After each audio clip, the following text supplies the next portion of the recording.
We all know housing is expensive for many living here in San Diego. In Oceanside, there's data that shows 74% of renters are paying around a third of their income towards rent, and another 44% pay more than half of their income. It's why Oceanside City Council is looking for more ways to give tenants some stability. So these protections are for folks that are paying their rent on time, they're following their lease, but they're getting moved out of their housing through no fault of their own. So these protections would specifically give them a little bit more breathing room if their landlord decided to do that.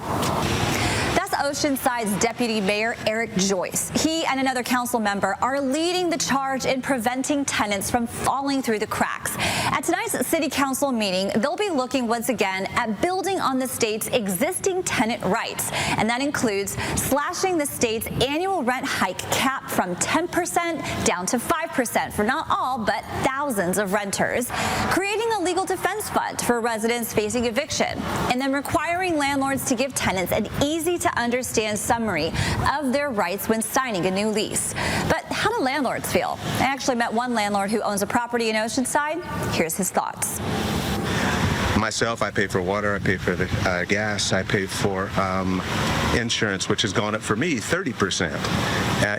If you can even find insurance on your building.